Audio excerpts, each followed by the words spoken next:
You're listening to E-commerce Fastlane, the podcast show to help you build, manage, grow, and scale a successful and thriving company, powered by Shopify. Listen to real conversations with partners and subject matter experts as they share proven practical strategies, platforms, and the best Shopify apps to help you accelerate your business. The time is now for you to improve efficiencies, grow revenue, profit, and lifetime customer loyalty. Please welcome your host, startup founder and strategic advisor, Steve Hutt.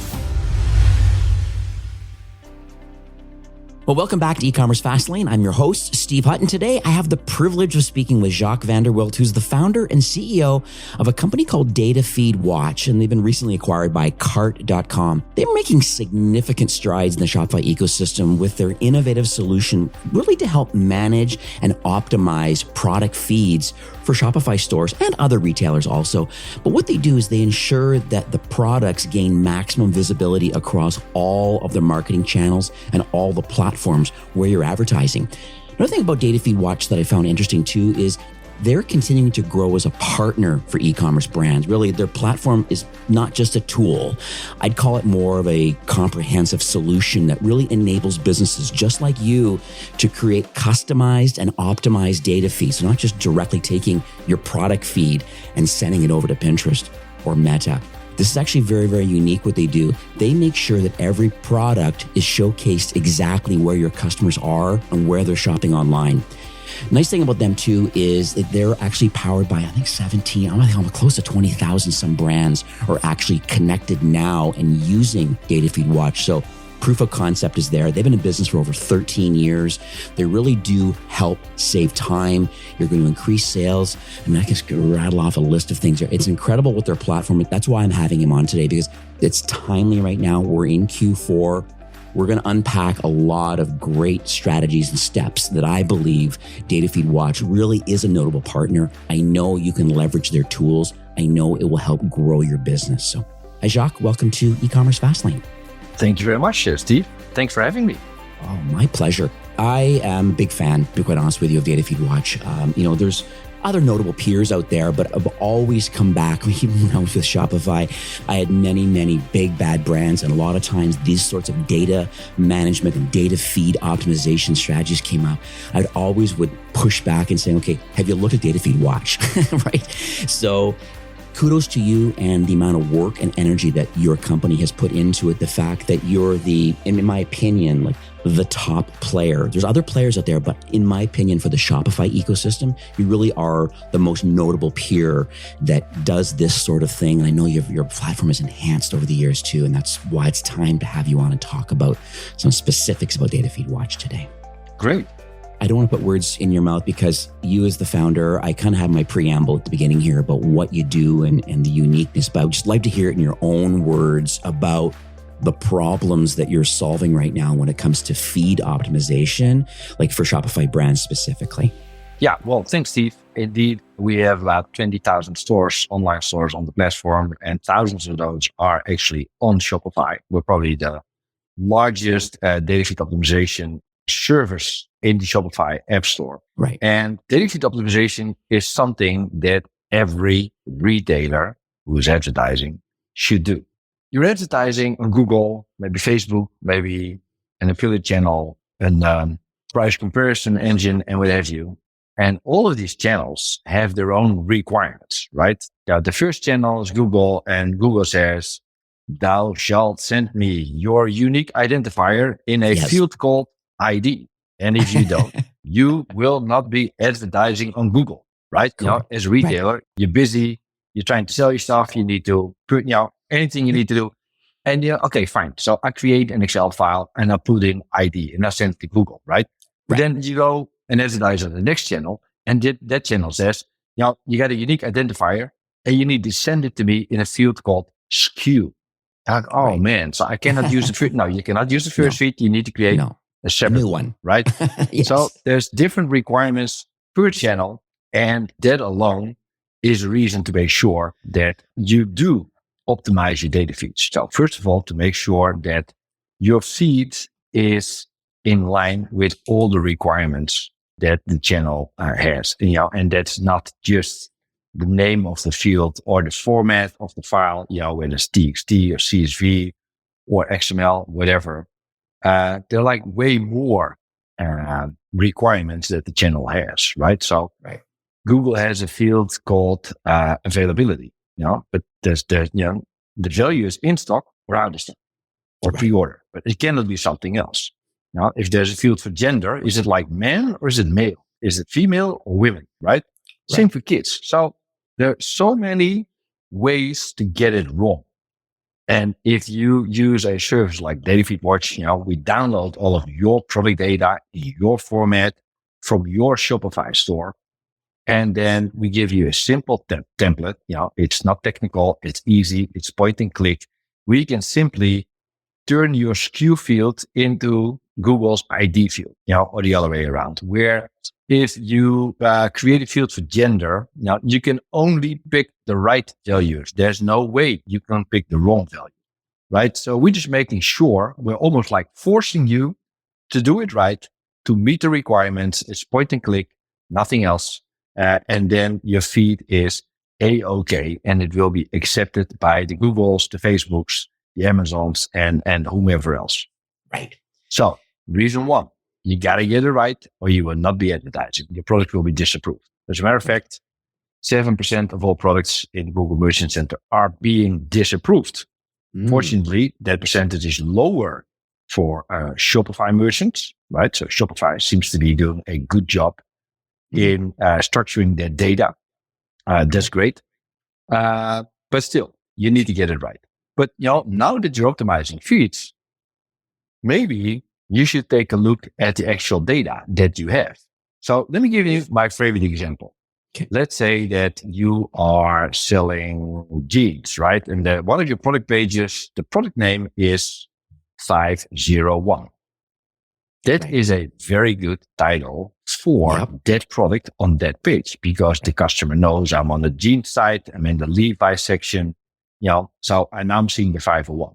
But if you are the retailer operating that site, you want to advertise that product, you don't want 501 to be the title, right? Correct. Commercially, you want it to be Levi's 501 men's blue jeans size 32.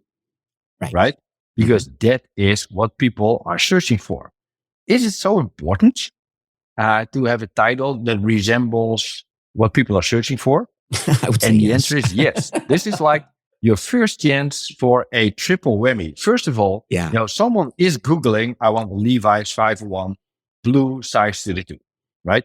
And then Google goes like, oh, I have like 30 ads here that all are selling a 501. But this guy is looking for, this color, this size, and what have you. Then I'm going to show him this ad because this ad has a title that is exactly what he's searching for, right? So there you go. Google is going to show your ad rather than the other ones. It means more impressions. Subsequently, the consumer sees an ad that has a title that's identical to what he's searching for. He's more likely to click. There you go. Higher click-through rate. Once he makes it to your site, to that very product page, where 501 is the title, he is more likely to buy because after all, this is exactly what he came for. So if you enrich your title, more impressions, higher CTR, and better conversion rate. It's as simple as that. So, it must be like really difficult to optimize the title for like all of your 10,000 products. Well, it is if you want to do that in your store in the title field. But in Datafeed Watch, it's going to take you 25 seconds because you go into the template, the Google template, the Facebook template, whatever.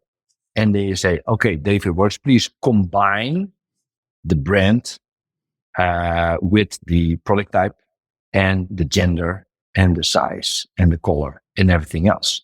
Click, click, click, click, click, click, and bang. All your 10,000 products have this very structure, and every title in your data feed is now enriched. So it's really low-hanging fruit to use a service like Datafeed Watch to improve the quality of your data. Right. I'd also add too, and I totally agree with all of that. I go, what I find interesting, and we'll go off on this tangent in a minute, but what I find interesting is that having these separate feeds, if you're doing the old school manual way through a CSV file, however you're connecting over, to Google and Facebook and TikTok and Pinterest and whatever you're sending your data over, the reality is, it's quite a bit of work having to manage all these individual ones. And then you're suggesting that, hey, with this 501 comment was that in all likelihood, you're not enriching the data correctly based on the queries of the customers are actually buying because of just the way the data is structured in the product details page, which might be different than what the query is. And so I completely get that. And I think that's really, we got to make sure we call that out because I think that's the benefit of Data Feed Watch, knowing how quickly you can optimize the data feeds for queries and where the customers are actually typing, not what the product name is. Exactly. The question we get often, Steve, is people say, hey, I'm on Shopify. And Shopify has this great Google Shopping app in the App Store. And guess what? It is for free. So why, Jacques, would I pay you, $59 a month for the same service? And it's an excellent question. Mm-hmm. And, if your monthly advertising budget is like $100, then I think you should stick to the free Shopify app because then $59 is a big chunk. However, if you're a serious advertiser and your budget is a bit higher, I don't mean like $10,000 a month, whatever, it's a bit higher. Mm-hmm. Then sticking to the free Shopify Google app means that all your product data that is in your store, all the product attributes will be exported by that very app to Google. So therefore, you have made the first requirement, right? Making Google's requirements. And Google will accept your feed and they will not disapprove and you can get started. However, making money starts with optimization, right? And that's something you cannot do in a free app or, in one of the cheaper apps that I also see in the Shopify App Store. Mm-hmm. It's just transferring information in the right format, but it's not about, the key question that keeps us awake at night at Data Feed Watch, which is how can you, the retailer, make money with data feed optimization? Mm-hmm. Because, putting stuff in the right format, that's something that everyone can do. But you, the retailer, want to make money. You want to make more money than last month, right? Right. So you want to enrich your titles, like, the example I just gave you. But you also want to create custom labels for your bestsellers or for the seasonal products or for, the products that you're going to put up for sale, during the holiday season, during Black Friday, right? Or maybe you want to create custom labels to make sure that, you're creating the right PMAX campaigns.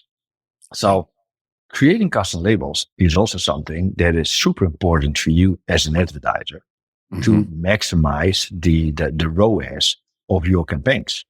And, with the same simple use logic, you can create any custom label that you want. And you can base that on all kinds of attributes, whether it's category, or color or anything that you want, right? You can use performance data to decide what should be in the custom label. So that's another way to make money using data feed optimization.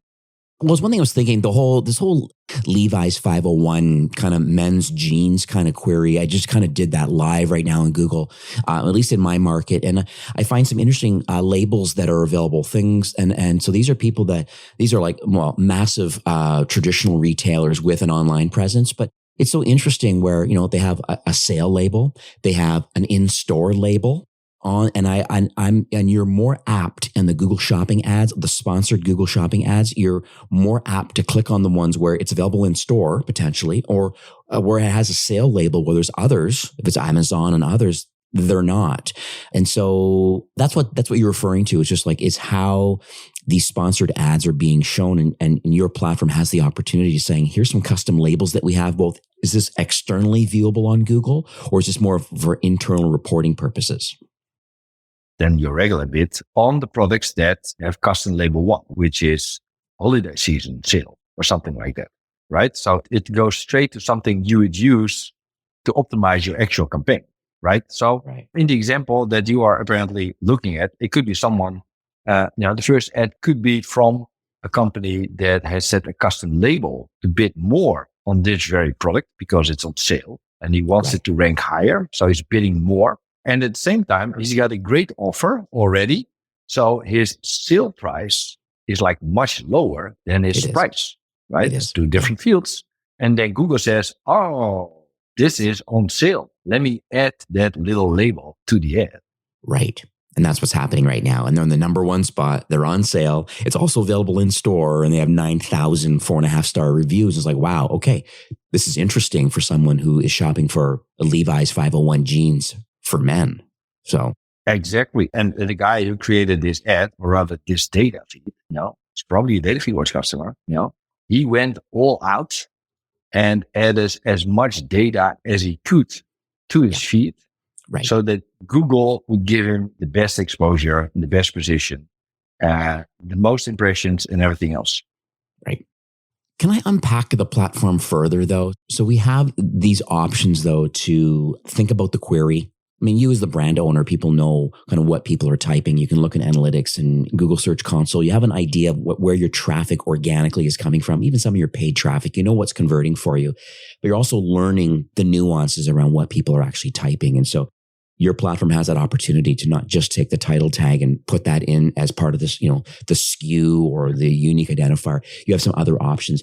Other than that, what other optimization features are built into it? Because I know we kind of talked offline before recording and, you're mentioning that using native apps is a really good starting point versus a CSV file for sure, depending on where you are in your business journey. But if you mature up a bit and get into Data Feed Watch, what other optimization things and do you help dictate ad spend? Can you recommend? Is there like a recommendation engine or are there other optimization things that are baked into the solution that helps merchants make more money? I think that's the loaded question.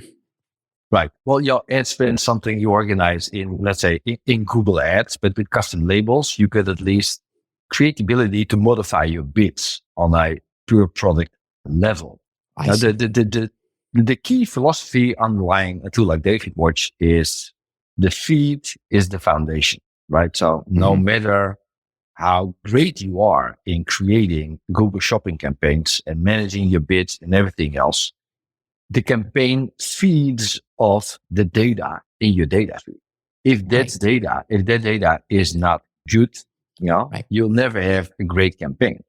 Right. So you want to optimize the data. You want to make sure that it's commercially optimized. You want to make sure that it is as complete as possible. And then you've laid that foundation for your campaign. And then after doing stuff, first you're gonna fix all of the problems that you have with your data. You may be missing colors, so you can extract them for the description. You may not have done all your sale prices, so they can all be fixed. Then you are going to optimize your title, like we just discussed. And then you're going to do stuff like you're going to think, I have a lot of products. I have 10,000 products in my store. Do I really want to advertise all 10,000 products? Right. Yeah. First time advertisers, you're going to say, yeah, of course, I'm going to sell them all. But the real answer is nope, you don't. Right? Mm-hmm. So 2/3 of our customers is actually excluding products from the feed so that they will not be advertised. So no need to exclude them from the advertising campaign on Google or any other channel. You just exclude them from your feed and then they will not be advertised. And that makes total sense because, you got one budget to spend and you want to spend it as wisely as possible. If you have 10,000 products, it is very likely that a fair chunk of them will not be that profitable if you advertise it. So, stupid little question. You're selling a widget and the price of the widget is $9.99. And the gross margin that remains from the $9.99 is, let's say, $4, right? Yeah. And then you start advertising it. And widget is like, it's a very common word. So competition for the term is high. And you end up selling widgets through your advertising campaign. But the CPA, the cost per sale, right, is actually $4.50. Gee, what just happened there? You're losing 50 cents every time you sell a widget. That can be. So start thinking about what are my most profitable products? First you start, what are the ones that are not profitable? Just exclude them. But then think about which products are more profitable, because you can spend $100 on products with a medium gross margin or a high gross margin, right? So if you remove the ones with a smaller margin, then the same budget will go to the higher margin products and you make more money, you make more profit. So excluding is also something that you can do in great detail in David Watch. It's an art in its own right, if you will. And spending time on not advertising certain products is something that is a moneymaker. It sounds contradictory, but it is a fact. Do the math. So I've just written some notes here. So this is what I've learned so far. So Data Feed Watch really is correcting a lot of the attributes that are necessary for each of these ad platforms, formatting them. You mentioned about optimizing the product titles and descriptions probably. How do images fit into the mix? Because I know that a lot of brands will have multiple images. Do the feeds allow for a particular image? Is there a unique image that maybe doesn't look, maybe your hero shot on your website is different than what you want to have in your feed in Google Shopping? So I'd just like to hear your thoughts on quality of images and image selection. Yeah, excellent question, Steve. The thing is, we all know that if we're on the SERP and we're looking at the Google Shopping ads, then, basically like 60, 70, 75% of the actual space of the ad is filled by the image, right? And we're all visual people, we rather look at pictures than at words. So the image is probably the key initial driver, despite what I just said about the title, which is also super important. But the image is the first thing you see. Right? So you better have an awesome picture for every product. So the thing that we can not do in Data Feed Watch is make your pictures better, right? If you, if the images on your site are bad images, get new images, period. Because it's not just in the ad, it's also on your site. It doesn't look that pretty, right? And, think about stuff like if you're selling a jersey, don't put a picture out that just shows the jersey, put a human in the picture that's wearing the jersey. And 80% of the consumers is more likely to pick that one than one that's just a jersey.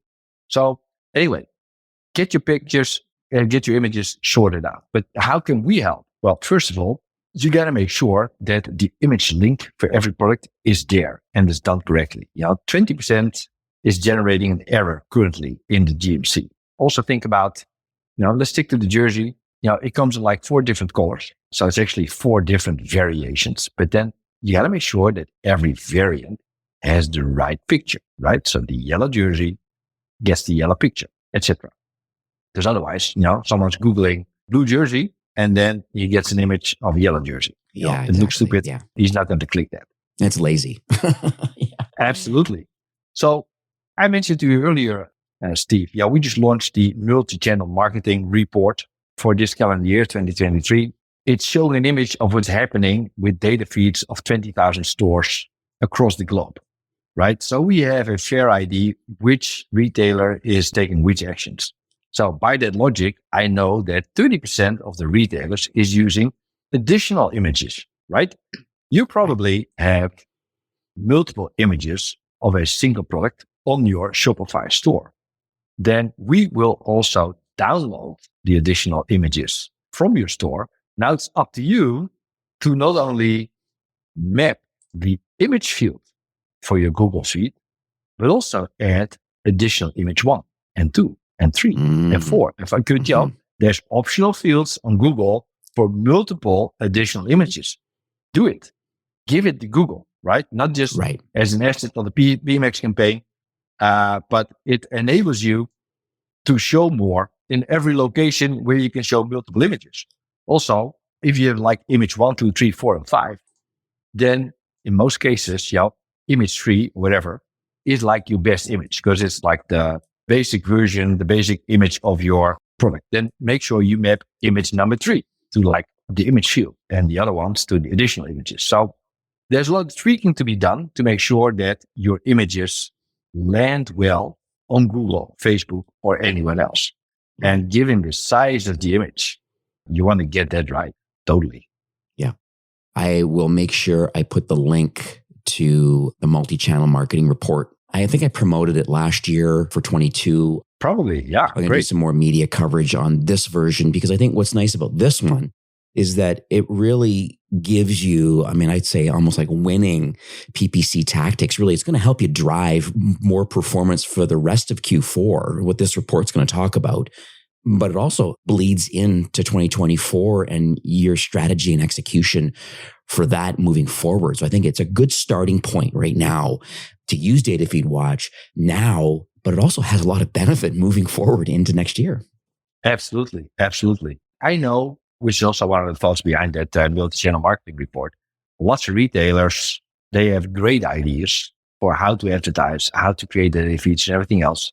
They still wonder, am I doing the right thing? Yeah, exactly. Or am I the odd one out? Am I the only one in my sector that does, whatever? Right. And with a report like that, it's totally anonymized, obviously, but you get the data, right? So then you know that on average, 31% of all products is on sale. That's not the holiday season number. That's like the average for the year. So if you're doing like 20% only, you may be behind in terms of your competitors are having more products on sale. Then again, if you're, for example, in the furniture business, 50%, 49% of all products are on sale. So you can benchmark yourself against your direct competitors, other retailers in the same industry or maybe in a different country. And that's also going to be super helpful. Where those two topics come together, Steve, is the following. Everyone advertises on Google. Lots of people start on Facebook as well. But, should you leave it at that? Or is there more?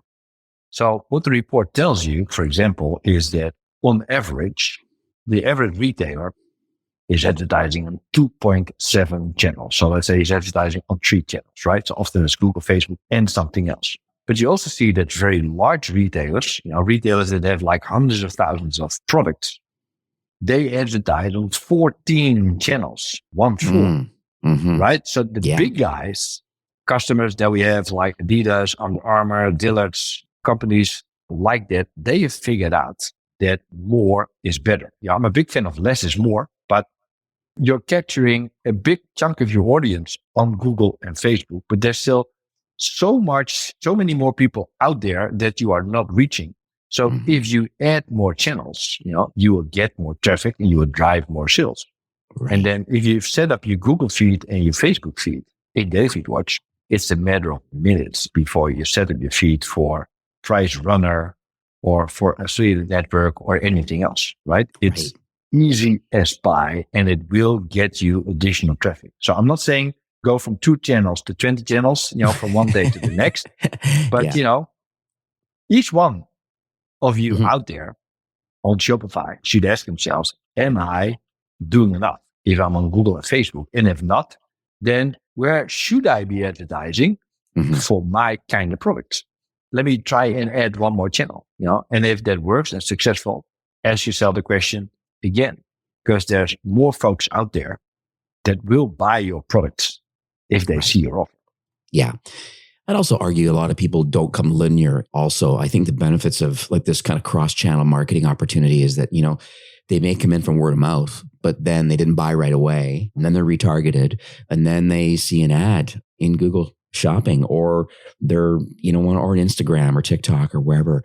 And so I think it's that exposure with the right ad at the right time. But I think there's a frequency. Yeah, it's important, right? So it's just like the conversion rate, like on a website. Let's just call it 2% for the sake of argument. But where do those 98% of the people go after that? And it's just like, this is all part of your marketing strategies. Like I have to tell my brand story. I have to get it out there and I've got to figure out like, in the multi-channel world, they somehow arrived. Now we can start looking at some data to figure out how these, some of these anonymous site visitors, how they arrived, but we can acquire some of the data. We can get a phone number and an email, maybe, for a discount or a new customer bonus or whatever, but there's still 90 or more percent of people are just kind of poof gone. It's just like you have to continue to get out there and spread the message about what it is that you have to offer, right? Exactly. Funny you mentioned TikTok. TikTok is really the runner-up in advertising land. So if we compare 23 against 22, then we see that there's 2 times more feeds going to TikTok, in this year in the apparel section, and even 5 times more in the health and beauty section, right? Those are also very interesting benchmark statistics from a multi-channel marketing report. So if you are in apparel, health and beauty, and you do Google and Facebook, at least consider putting your ads out on TikTok, because apparently that's where the money's going. Yeah, I would agree with that. I want to pivot a bit over to a story, and I'm not sure how much you can share publicly about a particular brand. I mean, you have almost 20-some thousand brands that are connected. I'm a big fan. I think people get motivated when they hear a story about, hey, they used to do it the manual way, or they use the default Shopify app way, but they made their way over to Data Feed Watch. And then I'd love to kind of understand the upside of someone of note, if you can name them or not, but someone of note that has made a decision. Yes, I'm now using Data Feed Watch. And here's what happened when I made that conversion and why they're now a fan and a full-time user of the solution. So I just throw that back to you if you know anybody you can chat about. The largest customer that we have is Adidas, right? They signed up 7 or 8 years ago already, and they manage their data feeds all over Europe and all over the world, which means there's dozens and dozens of countries, hundreds and hundreds of channels. And they have been around consistently optimizing their data feeds every day. So, it's like rent. I can't get into the details of the kind of stuff that they do, but they certainly have recognized that the feed is the foundation. Right. And they understand that the people that are managing the various campaigns on search, on social, on other type of channels, those are the people that has to be involved in the data feed optimization, right? So they have dozens, if not hundreds of accounts at Data Feed Watch of people that will optimize the data feed for their country, for their channels, right? So if you're running a Google Shopping campaign, you're deciding on where to bid more. So you're the guy that should be creating the custom label as well and decide, for which product the custom label and the higher or lower bid would count. So they've really turned data feed optimization into an art, and they really created the feeds as a foundation for their campaigns. Right. I can imagine you also want a more concrete use case. So there's another company, American company that's selling sports apparel that was actually looking into optimizing their titles, right? So they were selling baseball gloves, right? Among other things, right? And they were selling plenty of them, and they're happy and they were profitable. And then somebody figured out, let me go into the search query report in my Google Ads account, right, and see what the people that are buying baseball gloves are actually looking for. And then it turned out they were looking for a glove for themselves or for the kid, whether it should be leather or some other kind of material, whether they were right-handed or left-handed, right? And then the guy realized, apparently that's what my customers are actually searching for. And our titles are the brand and then baseball gloves and then maybe the model number on the collar, and that's it. But none of that, right? So then they started changing their titles to include the actual search queries. And traffic went up by a whopping 250%. So you may think, that's just incredible. And I usually would say the same thing with stats like that. But in this case, it is the reality. Traffic skyrocketed because they got so many more impressions. So a much better CTR and what have you. So it just makes total sense. And the question I often get if I tell that story is, look, dude, I have 10,000 products. You think I'm going to go into the search query report and figure out the 10,000 products? Life's too short. And my answer usually is, you're right. You should not do that, but just bear one thing in mind. The important thing is that you start optimizing titles. Finishing it is like less important. Why don't you just first identify the 10 best selling products that you have, right? And then you'll find out that the 10 best selling products probably already doing like maybe 25% of your revenue, right? So optimize the title and maybe other attributes for those 10 products. And when you're done, then just figure out what your best selling category is. Because the logic behind the search query can also be applied to a group of products, not just individual products.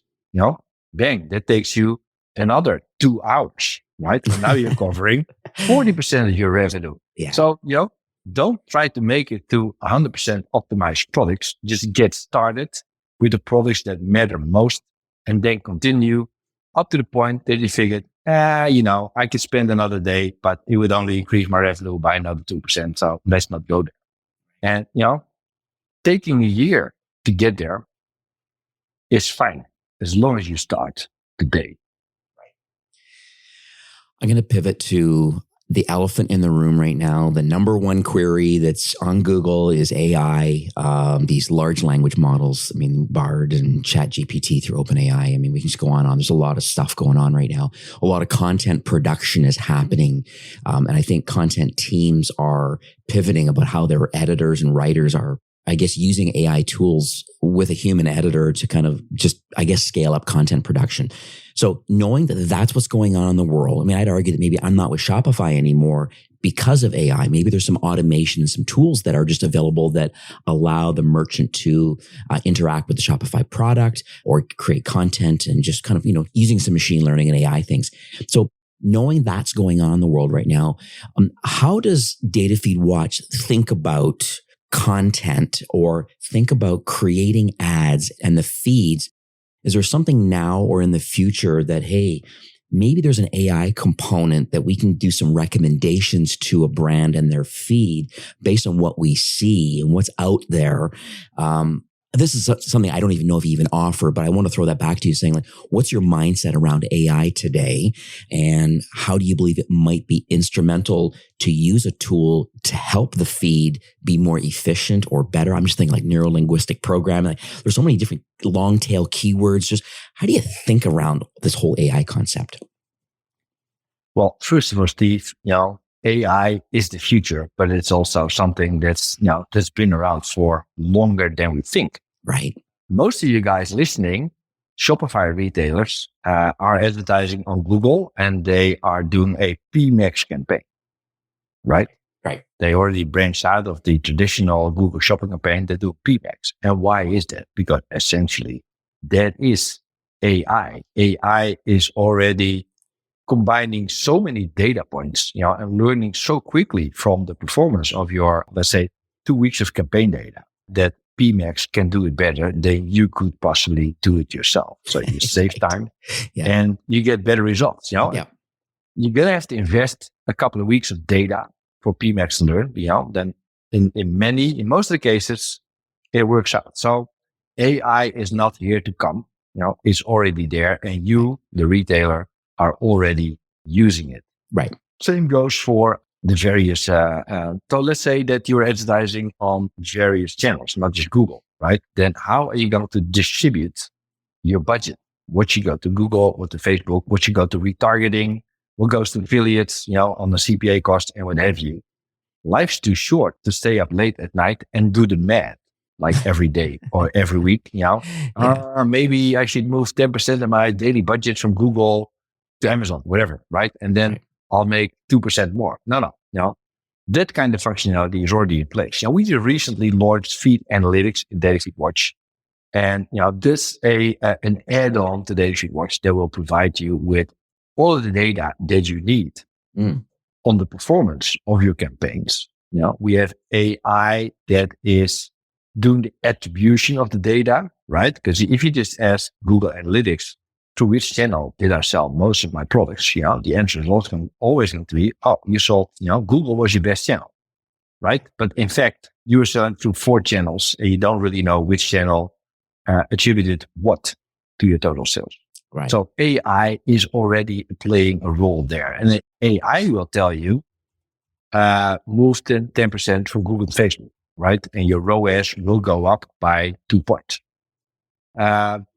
So that's also already happening. And I think, to go back to your large language models question, I think that the world of keywords and of text ads is going to change a lot, right? We have another functionality, feed-based text ads. So you can create a data feed, and off that feed, you can create complete text ad campaigns on Google Search, on Microsoft Bing, and what have you. So it's really not a lot of work. The data changes every day, just like your Google shopping feed or your Facebook feed. And there's an enormous flexibility in creating keywords, using the data in your feed and creating multiple text ads based on the very same data. However, if we add, and we will, a layer of AI on top of that, then you're going to get even better text ads, even more compelling, using even more data, using keywords is like way more effective than the ones that we currently have. So I think particularly in text ads, we're going to see a surge that will drive the efficiency of your text ad campaigns through the roof. Right. Obviously, likewise in shopping, but I thought that your question about search queries and long tail and short tail and keywords is an excellent view on what AI is going to do. Yeah. And I also think about the whole image generation side of it too, because that's another interesting part of this. But, you can do a lot. Going back to the topic of you having crap images that I just said, you should replace it. There's no way around it. Right. Well, 10,000 products, that's 50,000 images. Are you going to get the photographer back in and the model and work for a month? No. Or is there an AI application that will do it for you? Right. Yeah. No, exactly. And then the images will be in the correct kind of resolution standards for the right platform. There'll be color consistency. Like I'm just thinking some of the high level benefits of having just from an image optimization side of it, especially for large catalogs. I mean, it's amazing what is available now to help marketers. And it's great to see there's a continued future with how do we leverage ChatGPT and other tools and other language models and visual models and stuff like that, really to help just improve the ROAS of your campaigns. I think this is fantastic. Absolutely. Yeah. We're basically stretching the surface. Oh yeah. Surface. 100%. And we all respect for the dangers that AI may bring. The genie is not going to go back into the bottle. No. We may want to contain it a little bit, but let's be aware of the enormous opportunity that it offers as well. Yeah, it's really amazing. And, you made a good point too about the old bidding strategies and stuff. You can use, Google's kind of PMax kind of thing and they want to spend your money as efficiently as possible and give you, the lowest CPA, but the maximum money for them. Like I get what they're trying to do, but I also think it's interesting that there could be an opportunity for externally making your own decisions about like AI driven bidding strategies around search terms and the traffic of that particular product or sales data, really just to improve the profitability, just making good budgeting decisions, bidding strategies that maybe Google's not privy to. It's interesting. Absolutely. I do want to wrap the show up for today, but I've learned a ton. I have, page 2 of notes. So that's a good show when I have 2 pages of notes. So I want to thank you for that. So do you have any kind of parting words or any kind of takeaways? Like listeners say, hey, people know you have to be in these different networks. You have to be in Google and Facebook and branching out into TikTok and other places. It makes sense for most brands and you got to test your way. Get out of the CSV, bare minimum. I think the answer I get is at least bare minimum use the built-in Shopify apps that are available. But really, if you really want to maximize ROAS, you really should get involved with Data Feed Watch. Any other takeaways that you want to just share with our listeners before you go today? To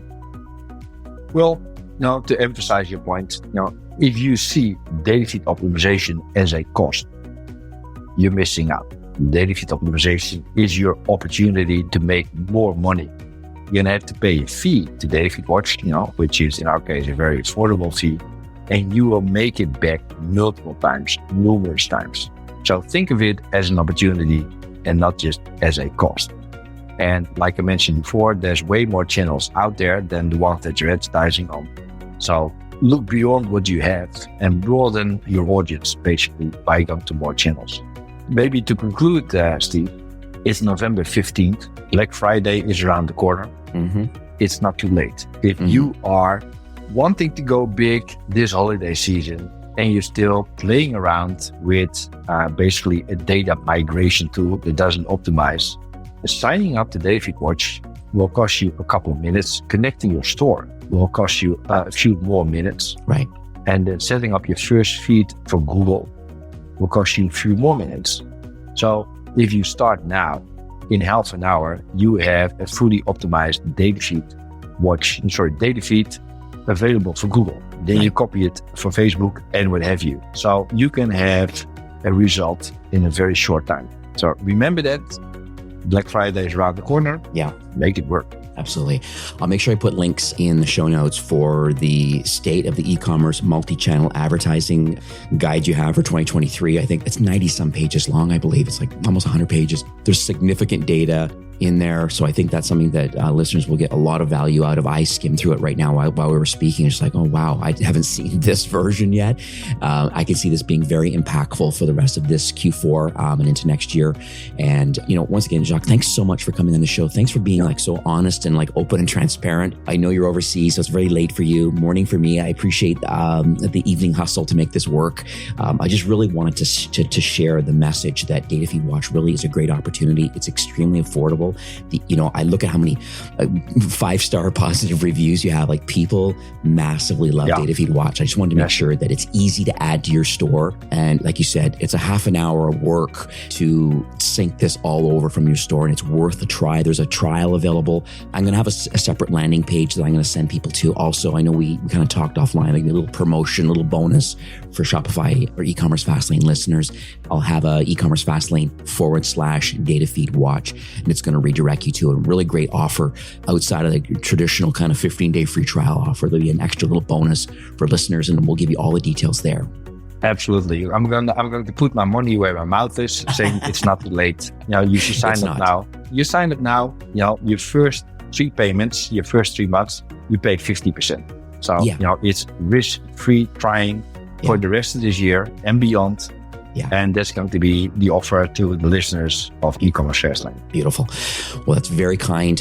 So right away, couple week free trial just to kind of get your feet wet. No cost to you at all. And then from there, moving forward, 50 off for 3 months. So it already is going to pay for itself already in the optimization. And we didn't even talk about the central location of having one master login to see all of your feeds and the performance of all those channels all within your platform through the analytics side. So it is a notable tool. I just wish you continued success, and thank you so much for recording today. Thanks for having me, Steve. Thanks a lot. You have a great day, and to all your listeners, have a great holiday season. All right. Thank you so much. Well, that's it for today's episode. I'd like to thank you personally for being a loyal listener of e-commerce Fastlane.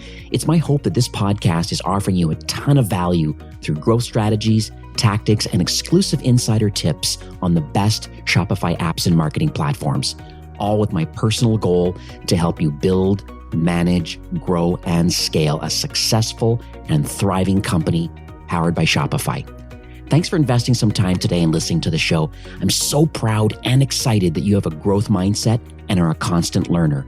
I truly appreciate you and your entrepreneurial journey. Enjoy the rest of the week and keep thriving with Shopify.